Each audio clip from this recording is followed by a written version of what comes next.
જૂનાગઢમાં મહાશિવરાત્રીના પરંપરાગત ભવનાથ મેળાને ગણતરીના દિવસો બાકી છે ત્યારે 11 ફેબ્રુઆરીથી 15 ફેબ્રુઆરી સુધી મેળો યોજાનાર છે ત્યારે તંત્ર ભવ્યાતિ ભવ્ય મેળાનું આયોજન કરી રહ્યા હોવાના દાવા કરે છે તો બીજી તરફ વિપક્ષે જમીનની સ્તર પર કોઈ પણ વ્યવસ્થા નથી તેવા આક્ષેપો લગાવ્યા છે છેલ્લા એકાદ માસથી ભવનાથ મહાશિવરાત્રી મેળાની તૈયારી ધમધમાટથી ચાલી રહી છે ત્યારે રોજબરોજ કલેક્ટર કચેરીમાં ઉચ્ચ અધિકારીઓ પદાધિકારીઓ અને સાધુ સંતોની બેઠકો યોજાઈ રહી છે વિપક્ષે આ અંગે આક્ષેપ કર્યા છે કે અન્ન ક્ષેત્ર સંચાલકો ઉતારા મંડળ અને સેવાભાવી સંસ્થાઓને લાઇટ મંડપ વગેરે સુવિધા આપવા તંત્ર દાવા તો કરે છે પરંતુ સત્તાવાર જાહેરાત નથી કરવામાં આવી વિપક્ષનો મત છે કે લાંબા સમયથી આગોતરી તૈયારી હોવા છતાં જાણકારી ન હોવાના કારણે સેવાનો પ્રશ્ન ઉભો છે અને લાખો ભાવિકો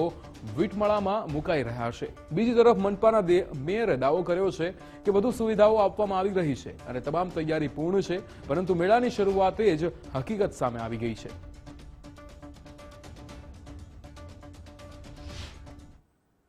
મહાશિવરાત્રીનો મેળો છે એમને ભવ્યથી ભવ્ય રીતે ઉજવવા માટે અને કરોડો રૂપિયા આમાં ખર્ચ કરી અને યાત્રિકોની સુવિધાઓમાં કોઈ કસર ન રહે એ માટે કરવામાં જાહેરાત કરવામાં આવી છે પરંતુ આપણે જોઈએ કે બીજી તરફ એક બાજુ તંત્ર દ્વારા ખાલી મિટિંગો કરી સોશિયલ મીડિયામાં ફોટા વાયરલ કરવામાં આવે છે પદાધિકારીઓ પણ ભવનાથ ક્ષેત્રમાં અને કચેરી ખાતે બેસી અને ફોટાઓ વાયરલ કરે છે પરંતુ હજી સુધી આધિકારિક રીતે કોઈ પણ જાહેરાત કરવામાં નથી આવી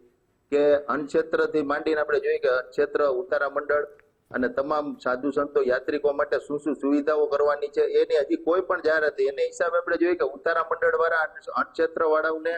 ત્યારે એક મિટિંગમાં એવું નક્કી થયું હતું કે એને ફ્રીમાં તમામ વસ્તુઓ આપવામાં આવશે 11 ફેબ્રુઆરીથી 15 ફેબ્રુઆરી દરમિયાન જે શિવરાત્રીનો મેળો યોજવામાં આવે છે ત્યારે તંત્ર દ્વારા તૈયારી કરવામાં આવતી હોય છે દર વખતે જે તંત્ર દ્વારા તૈયારી કરવામાં આવતી હોય છે એના ભાગરૂપે આ વખતે પણ તંત્ર દ્વારા તૈયારી કરવામાં આવશે અને વાત રહી રોડ રસ્તાની તો રોડ રસ્તાની પણ કામગીરી પૂર્ણ થઈ ગઈ છે શિવરાત્રી મેળા દરમિયાન પાણી હોય ઇલેક્ટ્રિકની લાઇટના કનેક્શનો હોય કે સફાઈની કામગીરી હોય તે તંત્ર દ્વારા ઝડપથી પૂર્ણ કરવામાં આવશે અને દર વખતે જે શિવરાત્રી મેળામાં આપતા હોય એના કરતાં પણ આ વખતે વધુ સુવિધા પણ આપવામાં આવશે અને આ વખતે શિવરાત્રીનો મેળો છે જે ભવ્યથી ભવ્ય એનું આયોજન કરવામાં આવશે